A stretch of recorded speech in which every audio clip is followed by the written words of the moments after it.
Good morning all student. आप सभी का श्याम एजुकेशन शिक्षण संस्थान गुरुकुल में स्वागत है, अभिनंदन है। तो बात करेंगे हम आगे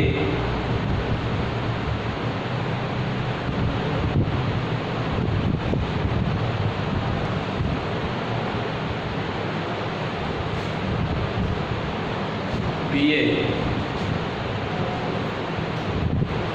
अपना सब्जेक्ट जो था वो है राजनीति विज्ञान। बीए पार्ट पढ़ रहे थे भारत व बांग्लादेश।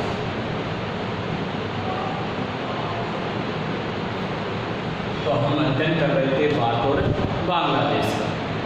तो इसके बारे में हमने जाना पढ़ा और अनेक वस्तुओं का अध्ययन हमने किया। तो आज हम जो अध्ययन कर रहे हैं, पहले हम अध्ययन कर रहे थे कि शेख मुजीब के समय, मुजीब जो था 1971 से 1975 का कार्यकाल था, इसमें हमने पढ़ा। अब देखो कि 1975 में शेख मुजीब की हत्या हो जाती है, हत्या हो गई शेख मुजीब की 1975 में। तो उसके बाद का जो कार्यकाल है उसके बाद में अध्ययन करेंगे। तो कहने का मतलब है कि भारत बांग्लादेश संबंध, भारत बांग्लादेश संबंध। अब पूछ रहे आपसे कि 1975 से 1982 के मध्य कि भारत बांग्लादेश के संबंध एक तो हमने पढ़ा था 1971 से 1975 के मध्य। उस दौरान शेख मुजीब वहाँ के राष्ट्रपति थे। अब जो हम पढ़ रहे हैं वो पढ़ रहे हैं भारत बांग्लादेश के संबंध 1975 से 82 के मध्य वाले। अब 1975 से 82 के मध्य वाले हम पढ़ेंगे, इनके बारे में अध्ययन करेंगे, जानने की कोशिश करेंगे कि किसमें क्या हुआ। देखो कि 1975 में 15 अगस्त 1975 शेख मुजीब की हत्या हो गई। तो कहने का मतलब 15 अगस्त 1975 को किसकी हत्या हो गई थी? शेख मुजीब की हत्या हो गई थी। शेख मुजीब की हत्या होने के बाद यहाँ का राष्ट्रपति कौन बना? तो कहोगे कि पहले इसके बाद हत्या के बाद बना था मुश्ताक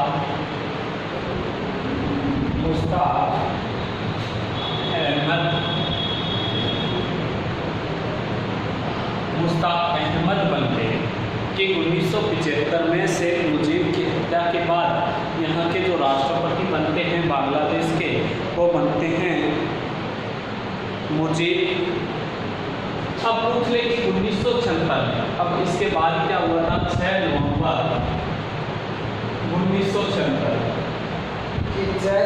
1976 को अबू सादात, कौन है? अबू सादात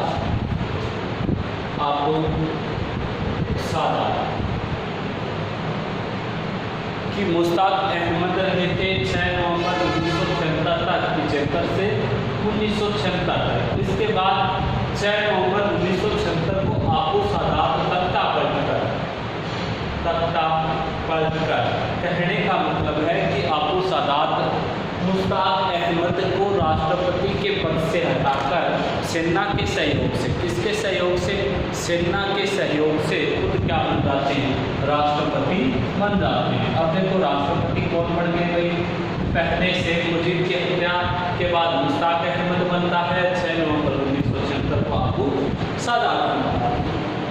इसके बाद अबू सादात के बाद 24 मार्च 1982 को, तो 30 जनवरी 1977 को जनरल रिया उल रहमान राष्ट्रपति बनते हैं कि 30 जनवरी 1977 को कौन बन जाते हैं। काफ़ी डामाडोल स्थिति रही है कि जनरल जिया उर रहमान अब वापिस राष्ट्रपति बनते हैं। इसके बाद देखो 1982 में वापिस बन जाते हैं अब्दुल सदात या अब्दुल सदात पुनः राष्ट्र, क्योंकि 1981 में जिया उर रहमान की हत्या हो गई। तो हम पढ़ रहे थे काफ़ी अनेक परिस्थितियों वाली काफ़ी हम पढ़ रहे हैं। हम पढ़ रहे हैं कि भारत बांग्लादेश के संबंध पढ़ रहे हैं कि 1975 से 1982 के मध्य भारत और बांग्लादेश के संबंध कैसे रहे थे। कहने का मतलब है कि 15 अगस्त 1975 को शेख मुजीब की हत्या हो जाती है। हत्या होने के बाद मुश्ताक अहमद बागडोर संभालते हैं बांग्लादेश की।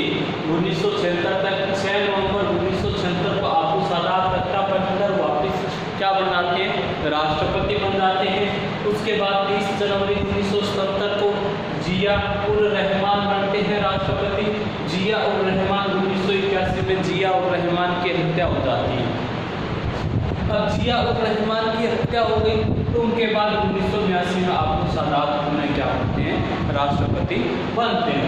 तो 75 से कहने का मतलब 82 का जो है इनके मध्य कि किसके मध्य भारत के संबंध किसके साथ कैसे रहे, मुश्ताक अहमद के साथ, अब्दुल सदात के साथ, जिया उर रहमान के साथ या अब्दुल सदात के साथ कैसे संबंध स्थापित किए थे या कैसे संबंध रहे थे, उनका अध्ययन करें। अब देखो कि उनका अध्ययन करने के लिए अनेक समस्याओं का सामना करना पड़ा था। सबसे पहले समस्या आई थी फरक्का समस्या।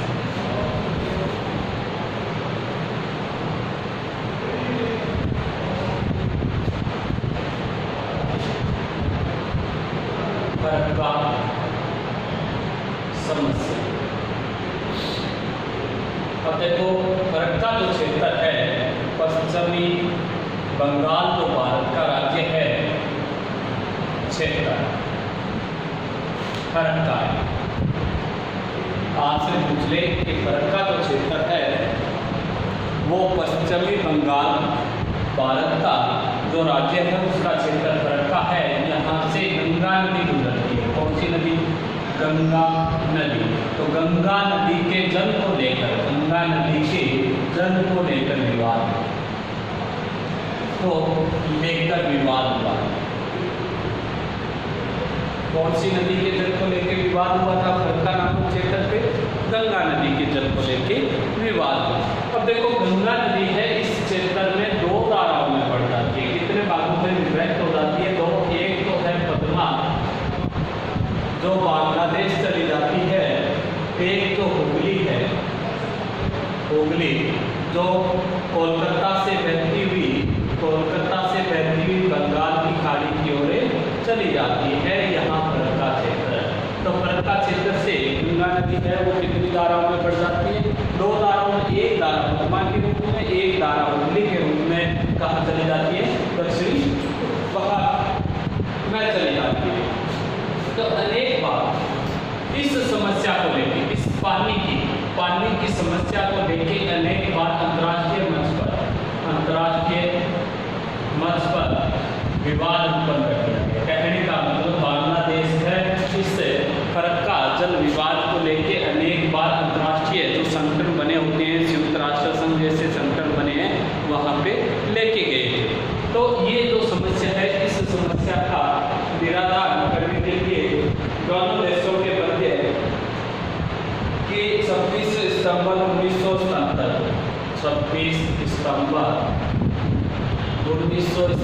को एक समझौता हुआ था। समझौता दोनों देशों के मध्य समझौता कब हुआ था, फरक्का के कि फरक्का है गंगा नदी के जल को लेकर विवाद बना है। विश्व स्तर पर इसको अनेक बार उजागर किया है बांग्लादेश ने, लेकिन 26 सितंबर 1977 को इन दोनों के मध्य, दोनों देशों के मध्य क्या हुआ था, समझौता। और इसमें दो बातें सामने पहला जो प्रकार है, प्रथम जो प्रकार माना जाता है वो है अल्पकालीन समस्या। अल्पकालीन समस्या, अल्पकालीन मतलब कुछ समय के लिए, कुछ दिनों के लिए, कि कुछ दिनों के लिए उत्पन्न होने वाली समस्या, कि वह समस्या जो अल्पकालीन में पहले भी बता चुका हूँ कि 5 वर्ष के लिए किया गया था। ये 5 वर्ष के लिए समझौता, कि वह समझौता अल्पकालीन समझौता क्यों कहलाता है, क्योंकि कितने वर्ष के लिए किया गया था, 5 वर्ष के लिए किया गया था। कहने का मतलब है कि 12 अप्रैल से 30 अप्रैल के मध्य, 12 अप्रैल से 30 अप्रैल के मध्य जल विवाद, जल की कमी होती है। क्या कहता है कि 12 अप्रैल से लेकर 30 अप्रैल के मध्य जल की कमी होगी।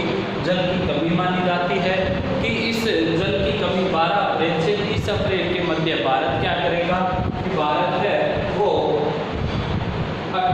जो 20,800 क्यूसेक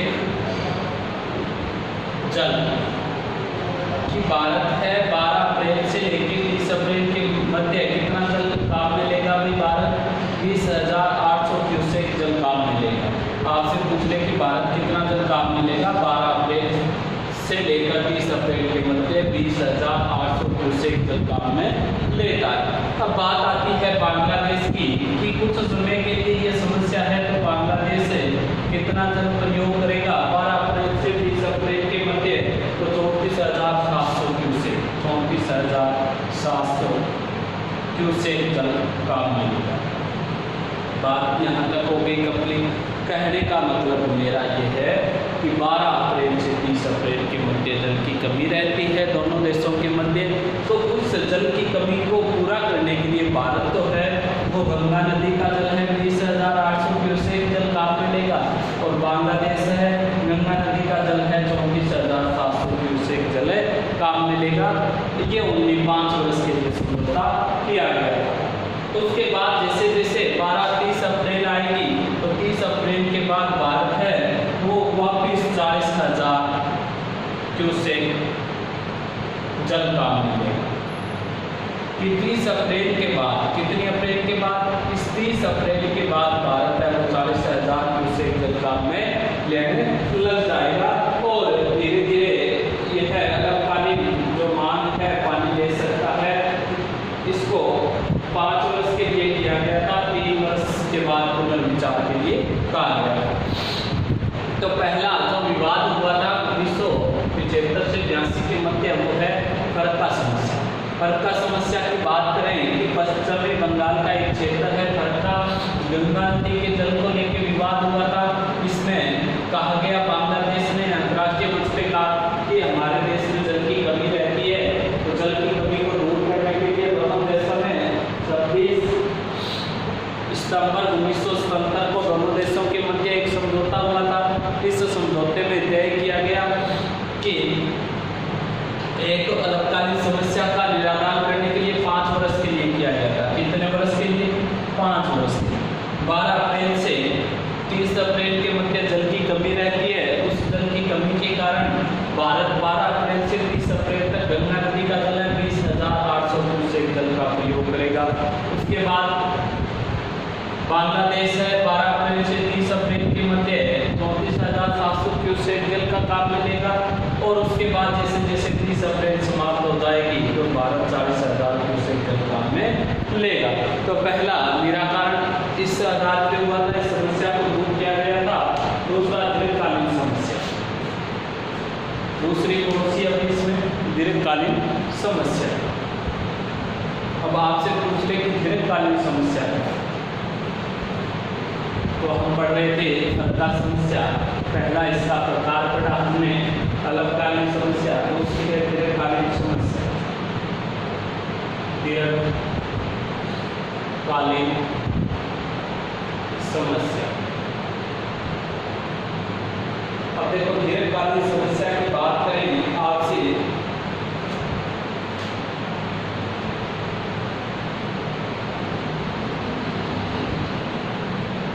कहने का मतलब कि चलो बांग्लादेश कहता है माना कि 12 अप्रैल से 30 अप्रैल के मध्य जल की कमी रहती है, उसमें तो भारत में आपूर्ति करवा देगा, लेकिन तेज जलधारा का कि गंगा नदी का जो जलधारा है उसको तेज गति से बढ़ाने का काम भी दोनों देशों को करना चाहिए। इसमें से 80% जो नदी है गंगा भारत में स्थित है। कहाँ स्थित है?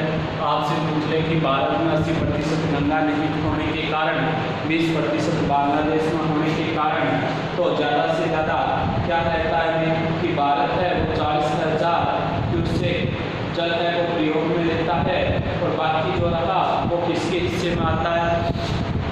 बांग्लादेश के हिस्से में। भारत कितना? 40,000 क्यूसेक जल काम में लेता है, क्यूसेक जल, और जो 20,000 क्यूसेक जल बचता है वो बांग्लादेश को मिलता है। तो ये समस्या तो दीर्घकालीन मतलब लंबे समय से चलती आ रही है, इसका कोई निराकरण या कोई उपाय नहीं किया गया है। तो काफ़ी लंबे समय से इसके ऊपर जो विवाद बना हुआ है, तो इसको दूर करने के लिए भारत ने क्या किया भाई कि भारत ने 40,000 क्यूसेक जल का प्रयोग है करना प्रारंभ किया, और बांग्लादेश को 20,000 की बजाय 28,800 क्यूसेक जल देना तय किया। तो इस आधार पर इस समस्या का निराकरण किया गया था कि बांग्लादेश का जो जल है वो भारत ने वृद्धि की अपने जल में कटौती करने के कारण, तो इस समस्या का निराकरण हुआ। लेकिन बाद में क्या होता है, 2 नंबर जो समस्या आती है कि हमने पढ़ा कि पहली हरका समस्या, तो दूसरी हरका समझौते की दीर्घकालीन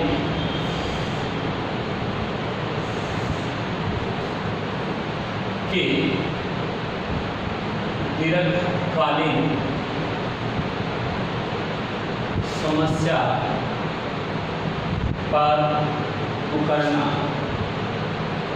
कि बांग्लादेश और भारत के मध्य जो दीर्घकालीन समस्या की गई थी पक्का समझौते पे, उस पे बांग्लादेश ने मना कर दिया कि हमने इस प्रकार की कोई समस्या है या कोई भी बात है वो दूर नहीं की। कहने का मतलब मेरा ये है कि दोनों देशों के मध्य सितंबर 1977 को समझौता हुआ था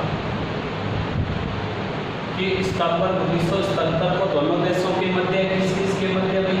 भारत बांग्लादेश के मध्य, कि भारत और बांग्लादेश के मध्य सितंबर 1977 को समझौता हुआ, लेकिन बांग्लादेश ने अपने हितों को ध्यान में रखते हुए इसे मना कर दिया कि हम इस प्रकार के समझौतों को नहीं मानते हैं, हमारे देश के लिए लायक नहीं है, लाभदायक नहीं है, और उसके बावजूद भी अंतर्राष्ट्रीय मंचों पर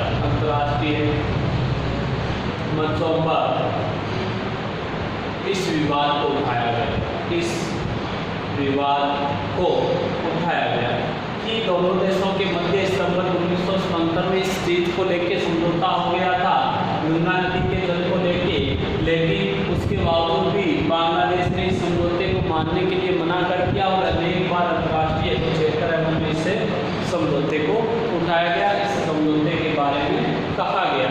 दूसरी अल्पसंख्यकों की समस्या, 3 नंबर समस्या जो है 1975 से 82 के मध्य, वो है अल्पसंख्यकों की समस्या। कि अल्पसंख्यकों की समस्या किस प्रकार से है कि बांग्लादेश में बात करेंगे, बांग्लादेश के हिंदू और बात करेंगे हिंदुओं के अलावा वहाँ पे बिहारी मुसलमान अपने आप को सुरक्षित महसूस नहीं करते। हिंदू और बिहारी मुस्लिम अपने आप को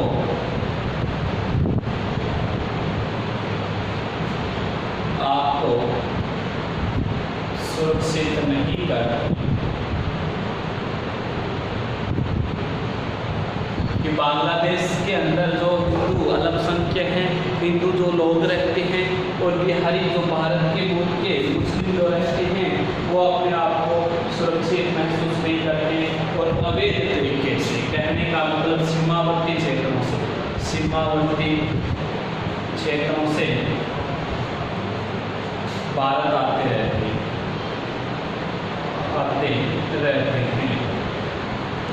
अवैध तरीके से, कहने का मतलब कि अवैध रूप से, कि बांग्लादेश में जो रहने वाले हिंदू या मुस्लिम हैं वो अवैध तरीके से बार बार भारत में घुसने की कोशिश करते हैं, बार बार आते रहते हैं। तो अल्पसंख्यकों की समस्या बनी हुई है भारत के लिए, क्योंकि वहाँ पे बात करें हिंदू समाज है या जो बात करें हिंदू बिहारी मुस्लिम हैं, वो वहाँ पे सुरक्षित नहीं मानते, इसलिए सीमावर्ती जैसे त्रिपुरा है, इस क्षेत्र से वो भारत में बार बार आने की कोशिश करते हैं, अवैध रूप से भारत में घुसते रहते हैं। ये भी एक मुख्य समस्या बनी हुई है दोनों देशों के मध्य स्थित। तो हमने पढ़ी पहली समस्या, फरक्का समस्या, गंगा नदी के जल को देखी, दो प्रकार से इसमें समझौते किए गए थे, दो प्रकार, एक अल्पकालीन और एक दीर्घकालीन। दूसरी हमने पढ़ी फरक्का समझौते की दीर्घकालीन समस्या के लिए बांग्लादेश का मना कर देना। तीसरी अल्पसंख्यकों की समस्या, क्योंकि वहाँ पे भारतीय जो समुदाय के लोग हैं उनको अपने आप को सुरक्षित महसूस नहीं करते हैं, अपने साथ हो रहे दुर्व्यवहार के कारण या अत्याचार होने के कारण वो धीरे धीरे भारतीय जो सीमावर्ती क्षेत्र है वहाँ से भारत में घुसने की कोशिश करते हैं, अवैध रूप से भारत में आने की कोशिश करते हैं, जिसको लेकर दोनों देशों के मध्य समस्या बनी हुई है या समस्या उत्पन्न है।